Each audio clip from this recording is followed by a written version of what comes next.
الرحمن الرحيم الحمد لله رب العالمين والصلاة والسلام على أشرف الأنبياء والمرسلين خاتم النبيين بالقاسم محمد بسم الله الرحمن الرحيم وإلى بيت الطيبين الطاهرين المعصومين ولعنة الله على أعدائهم أجمعين. أما بعد فقد قال الله تبارك وتعالى في محكم كتابه ومتقن خطابه وقوله الحق وهو أصدق الصادقين. بسم الله الرحمن الرحيم الف لام ميم ذلك الكتاب لا ريب فيه هدى للمتقين الذين يؤمنون بالغيب ويقيمون الصلاة ومما رزقناهم ينفقون والذين يؤمنون بما أنزل إليك وما أنزل من قبلك وبالآخرة هم يوقنون أولئك على هدى من ربهم وأولئك هم المفلحون. صلوات محمد.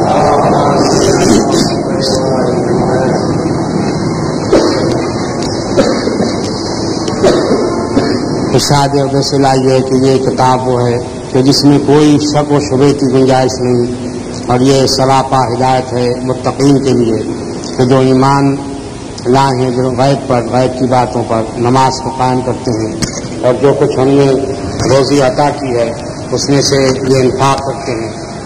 والذین یؤمنون بما انزل الیک، اور جو کچھ اے رسول ہم نے تم پر نازل کیا اس پر بھی ایمان رکھتے ہیں. وما انزل من قبل کا، جو کچھ تم سے پہلے رسولوں پر نازل کیا اس پر بھی ایمان رکھتے ہیں. آخرت پر بھی ایمان رکھتے ہیں. یہی لوگ ہدایت یافتہ اللہ کی جانب سے، اور یہی لوگ دنیا اور آخرت میں کامیاب ہیں. حقیقتاً قرآن کریم کی جامع کتاب ہے کہ اس کی جامعیت کا بھی جواب نہیں. انہی مختصر آیات میں خدا عالم نے سب کچھ بیان کر دیا. اگر کسی دوسری کتاب پر ہم نظر کرتے ہیں تو جو صورتی ہوتی ہے، جو مضمون ہوتا ہے، اور کتنے صفحات بلکہ پوری کتابیں ایک موضوع پر لکھی جاتی ہیں، لیکن اس کے علاوہ اس میں دوسرا موضوع اس کے متعلق ہمیں نہ ملے گا. لیکن یہ ایسی عظیم الشان کتاب ہے کہ جس کی صورتی کتاب ہے ذالک الکتاب لا ریب فیہ، اور انہی مختصر آیات میں سب کچھ موجود ہے. ہدایت سراپا متقین کے لیے کہ جو ایمان رکھتے غیب پر، غیب میں ہر غیب کی بات آ گئی. خدا عالم پر ایمان، اس کے ملائکہ پر ایمان، اس کے تمام رسولوں پر ایمان، اسی طریقے سے قیامت پر ایمان، جنت و نار پر ایمان، تمام وہ باتیں جن کا تعلق غیب سے ہے سب پر ایمان رکھتے ہیں. نماز کو قائم رکھتے ہیں، اور جو کچھ ہم نے روزی عطا کی اس میں سے انفاق کرتے ہیں. انفاق کے تمام اقسام اس میں آ گئے. اس میں خمس بھی آ گیا، زکوٰۃ بھی آ گئی، صلہ رحم بھی آ گیا، جو والدین کے ساتھ سلوک کرنے کا حکم ہے وہ بھی آ گیا، اپنے عزیز و اقارب کے ساتھ، برادران ایمانی کے ساتھ، سادات کے ساتھ، تمام اقسام خیر و خیرات کے مما رزقناہم میں آ گئے. صلوات بات چھوٹی نہیں.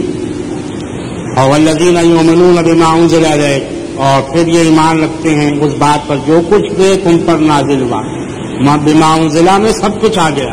صلوات پر محمد علیہ، تمام وہ باتیں بھی آ گئی، اور یہ بات بھی آ گئی کہ جو کچھ پیغمبر اسلام بیان کرتے ہیں وہ اللہ کی جانب سے بیان کرتے ہیں، اس کی طرف سے نازل ہوئی چیز بیان کرتے ہیں، اپنی طرف سے نہیں بیان کرتے. یہ اعتقاد بھی آ گیا. اس میں ولایت اہل بیت بھی آ گئی کہ جو خدا عالم کی طرف سے اس کا حکم نازل کیا گیا. صلوات پر محمد علیہ. جو رسول بلغ ما انزل الیک فإن لم تفعل فما بلغت رسالتہ، اے رسول جو تم پر نازل کیا گیا اس کو پہنچا دو، اگر تم نے نہیں پہنچایا تو کار رسالت کو انجام ہی نہیں دیا. صلوات پر محمد. تو بغیر حکم ولایت کے پہنچائے ہوئے اگر کار رسالت ناتمام رہتا ہے، تو اگر کوئی شخص نماز پڑھے، روزہ رکھے، حج بجا لائے بغیر ولایت اہل بیت کے، تو کیا یہ اس کی عبادتیں قبول ہو سکتی ہیں؟ صلوات پر محمد. انزل من قبل کا، تم سے پہلے جو کچھ نازل ہوا، جتنے بھی صحیح تھے، صحف ابراہیم، صحف موسیٰ، ساری کتابیں سب آ گئی تھیں، سب پر یہ اہل ایمان رکھتے ہیں. پھر آخرت پر بھی ایمان رکھتے ہیں، آخرت کی تمام باتوں پر ایمان رکھتے ہیں. اور یہی لوگ ہیں تو یہ ہدایت یافتہ ہیں اللہ کی جانب سے. ایمان بالغیب کے بعد اس آیت میں سب سے پہلے نماز کی اہمیت پر زور دیا گیا. وَقِیمُونَ الصَّلَاةَ، اور یہ لوگ نماز کو قائم کرتے ہیں. کتنی ہم اور عظمت ہے اس نماز کی کہ جو معرفت کے بعد یعنی اصول دین کے بعد جو پہلا نمبر آتا ہے وہ نماز کا ہے. اعمال میں سب سے افضل نماز ہے. اور اسی حساب سے یہاں بھی ذکر ہے الذین یؤمنون بالغیب، جو غیب پر ایمان رکھتے ہیں، ویقیمون الصلاۃ، اس کے بعد فوراً نماز کا ذکر ہے. صلوات بر محمد. امام جعفر صادق علیہ السلام کی حدیث ہے ما اعلم شیئا بعد المعرفۃ افضل من الصلاۃ، میں نہیں جانتا معرفت کے بعد کہ جو افضل ہو نماز سے کوئی شے. سب سے اعمال میں افضل نماز ہے. اور نماز کے متعلق ہے ان قبل ما سواہا، اگر نماز قبول ہو گئی تو تمام اعمال ہمارے قبول ہو جاتے ہیں. ان رد ما سواہا، اگر نماز رد کر دی گئی تو تمام اعمال رد کر دیے جاتے ہیں. الصلاۃ معراج المومن، نماز معراج مومن ہے. الصلاۃ قربان و کل تقی، اور نماز تقرب کا ذریعہ ہے. حضرت کی حدیث ہے اذا قام العبد للصلاۃ وقال اللہ اکبر، اس وقت مصلی نماز کے لیے کھڑا ہوتا ہے اور اللہ اکبر اپنی زبان پر جاری کرتا ہے. خرج من ذنبہ کیوم ولدتہ امہ، اور اس طریقے سے وہ گناہوں سے نکل جاتا ہے جیسے کوئی بچہ پیدا ہو اس کے ذمہ کوئی گناہ نہ ہو. وَإِذَا قَالَ أَعُوذُ بِاللَّهِ مِنَ الشَّيْطَانِ اللَّعِينِ الرَّجِيمِ، اور جس وقت بندہ اعوذ باللہ من الشیطان اللعین الرجیم کہتا ہے تو کتب لہ بکل شعرۃ علی بدنہ عبادۃ سنۃ، تو ہر روئے کے عوض میں جو اس کے بدن پر ہے خداوند عالم 1 سال کی عبادت کا ثواب لکھتا ہے. لہذا اس لیے حکم ہے کہ اس وقت انسان اللہ اکبر کہے نماز میں، تو اس کے بعد اعوذ باللہ من الشیطان الرجیم مستحب ہے کہنا.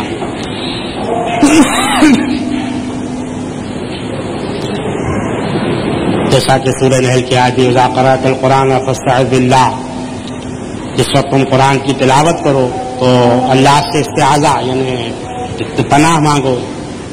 تو اعوذ باللہ من الشیطان الرجیم یہ جملہ کافی ہے. اور یہ مستحب ہے پہلی رکعت میں اس وقت تکبیرۃ احرام کہہ لے اور قرأت قرآن کو شروع کرے تو اللہ اکبر کے بعد اعوذ باللہ کہے اور اس کے بعد پھر بسم اللہ الرحمن الرحیم کہہ کے سورہ فاتحہ شروع کرے. تو اگر کوئی شخص بھول گیا پہلی رکعت میں تو پھر دوسری رکعت میں اس کے لیے نہیں ہے، تیسری رکعت میں نہیں پڑھے گا کیونکہ شریعت کے احکام ہیں اور مستحبی مسئلہ ہے. لیکن اس میں بڑی بحث کی گئی ہے کہ یہ مستحب ہے یا واجب ہے. قرآن کے آیات کے مطابق کیونکہ مطلقاً امر کا حکم ہے کہ جب بھی تم قرآن پڑھو تو استعاذہ کہو، یہ امر وجوب کے لیے ہے. لیکن جو احادیث نبویہ و احادیث طاہرین علیہ السلام ہے ان سے استحباب ثابت ہوتا ہے. لہذا اس امر کو استحباب پر حمل کیا گیا ہے کہ یہ تمام متفقہ طریقے سے فقہاء کے نزدیک اعوذ باللہ کہنا تکبیرۃ احرام کے بعد مستحب ہے سوروں سے پہلے، لیکن پہلی رکعت میں، اور پہلی رکعت کے بعد پھر مستحب نہیں. تو یہ اہل بیت طاہرین علیہ السلام کی تفسیر کی طرف رجوع کرنے کا یہ فیض ہے کہ انسان کو صحیح راستہ ملتا ہے. ورنہ انسان جب اپنی عقلی طریقے سے سوچتا ہے تو کچھ معنی ہو جاتا ہے. چنانچہ بعض ایسے بھی فقہاء ہیں ان کا تعلق ہمارے مذہب سے نہیں، ان کا نظریہ یہ ہے کہ اس آیت کی تفسیر کے سلسلے میں کہ اذا قرأت القرآن فاستعذ باللہ، جس وقت قرآن پڑھو تو استعاذہ کہو، اس کا مطلب یہ نکالا کہ جب قرآن پڑھ لو تب استعاذہ کہو. صلوات بر محمد. اذا قمتم الى الصلاۃ فاغسلوا، جیسا کہ غسل کا اس کا وضو کا حکم ہے. جب نماز کا ارادہ کرو کھڑے ہو تو پہلے وضو کر لو، ایسا نہیں ہے کہ پہلے نماز پڑھ لو پھر وضو کرو بعد میں. صلوات بر محمد. لیکن باہر فقہاء میں سے ہے ایک فرقہ کا یہ نظریہ کہ استعاذہ جو ہے وہ قرأت کے بعد ہے، پہلے سورہ پڑھ لو پھر استعاذہ کرو. تو استعاذے کی مصلحت کیا ہوتا ہے کہ انسان پناہ مانگتا ہے خدا سے شیطان رجیم کی کہ شیطان اس کو بہکائے نہیں، اس کو وسوسہ دل میں نہ ڈالے. لیکن جب شیطان نے بہکا لیا وسوسہ ڈال لیا تو پھر استعاذہ یعنی مشتے بعد از جنگ کا ماہرہ ہو گیا. صلوات پر محمد. تو ختم ہو گئی شیطان سے، اب ہم استعاذہ کہہ رہے ہیں. چنانچہ محراب کو محراب اس لیے کہتے ہیں کہ جائے حرب ہے. شیطان جو ہے مقابلہ کرتا ہے مصلی نمازی کا، ہر طرح سے اس کو بہکانے کی کوشش کرتا ہے. لہذا حکم ہے کہ سوروں سے پہلے ہی تم استعاذہ کریں، کی خاص تاکید کی گئی ہے. صلوات پر محمد. اور ثواب اس کا اس حدیث میں ملتا ہے آپ کو کہ اگر کوئی شخص اللہ اکبر کے بعد اعوذ باللہ من الشیطان الرجیم کہے تو ہر روئے کے عوض میں جو اس کے بدن پر خدا عالم 1 سال کی عبادت کا ثواب عطا فرماتا ہے۔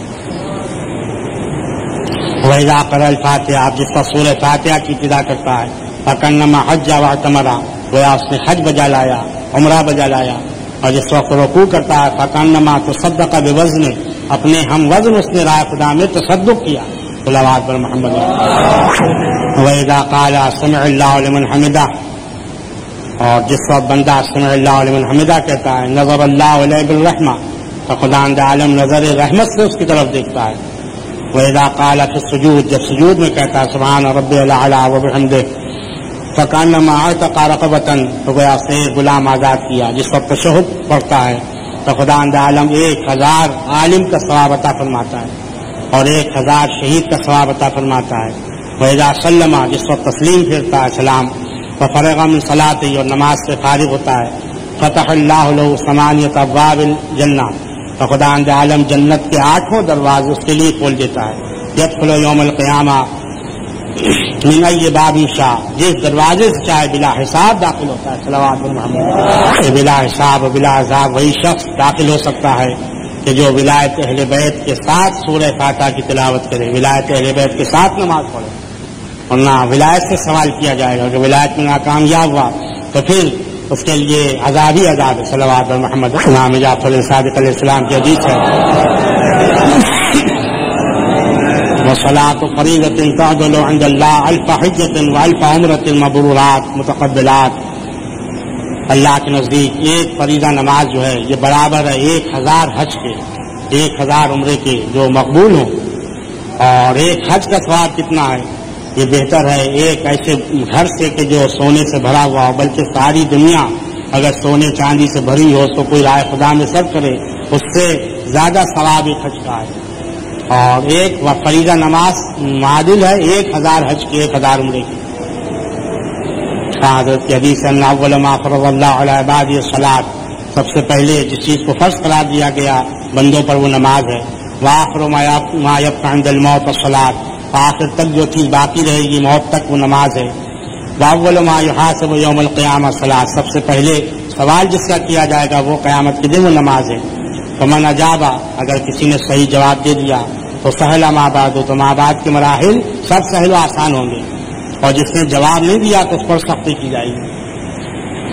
چنانچہ اسی سے مرتبط حدیث ہے امام جعفر صادق علیہ السلام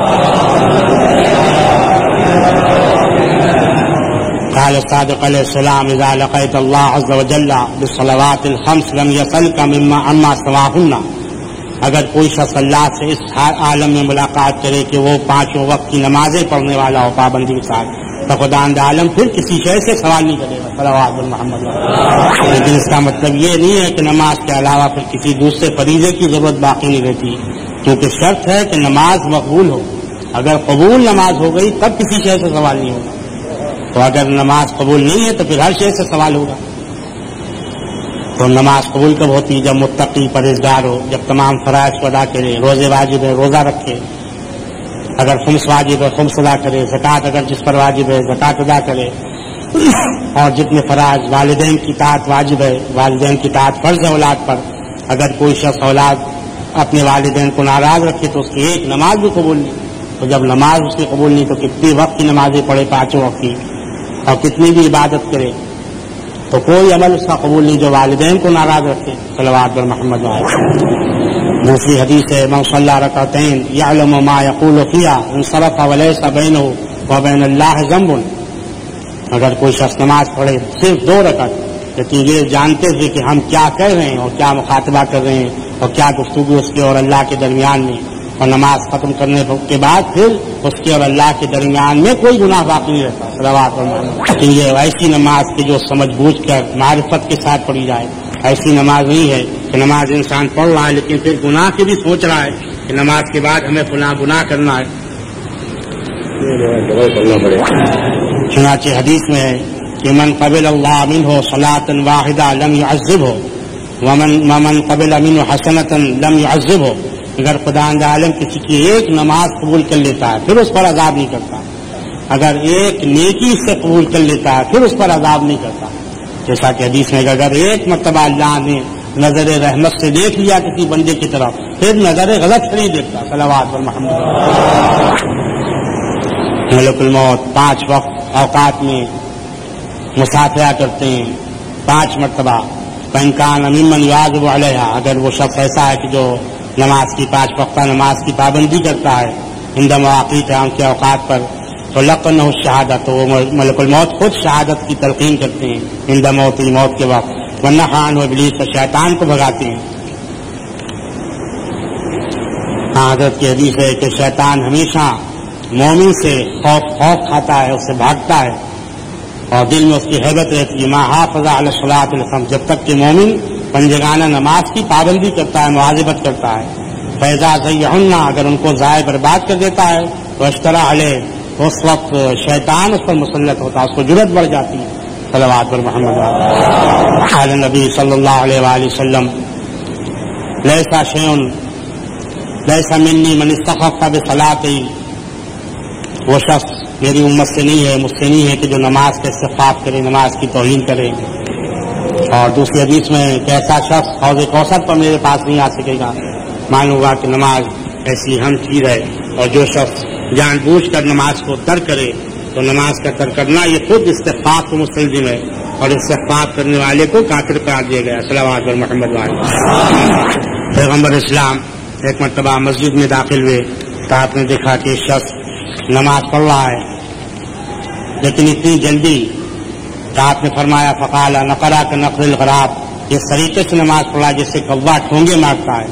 لئن مات ھذا الرجل لیموتن علی غیر سنت، اگر یہ اسی حالت مر گیا تو میری سنت پر نہیں مرے گا. کسی شخص کا آپ نے دیکھا کہ وہ نماز پڑھ رہا ہے لیکن اپنی داڑھی سے کھیلتا جا رہا ہے. فقال اما ھذا لو خشع قلبه لخشعت جوارحه، اگر اس کا دل خاشع ہوتا خشوع کے ساتھ تو اس کے جوارے اعضاء و جوارے بھی خاشع ہوتے، ساکن ہوتے. فإن الرعیۃ بحکم الراعی، اس لیے کہ رعیت جو ہے وہ راعی کے حکم میں ہوتی ہے. اگر قلب جو ہے وہ مائل ہے اور اللہ کی طرف ہے تو پھر اس کے اعضاء جوارے ساکن ہوں گے، لیکن اگر قلب ہی برگشتہ ہے تو پھر اعضاء جوارے میں بھی حرکت ہوتی ہے، اور نماز میں انسان طرح طرح کی حرکتیں کرتا ہے. دوسری حدیث میں واللہ ہے انه یاتی علی الرجل 50 سنة وما قبل الله منه صلاة واحدة ان اللہ لا يقبل الا الحسن فكيف يقبل ما يستخف به. آپ کا ارشاد ہے کہ اکثر ایسا بھی ہوتا ہے کہ ایک انسان پر 50 برس گزر جاتے ہیں لیکن خداوند عالم اس کی ایک نماز کو بھی قبول نہیں کرتا. کیوں؟ اس لیے کہ خداوند عالم ہمیشہ حسن کو، اچھے عمل کو قبول کرتا ہے، نہ اس عمل کو کہ اس سے استخفاف کیا جائے. خداوند عالم ہم سب کے عمل کو قبول فرمائے.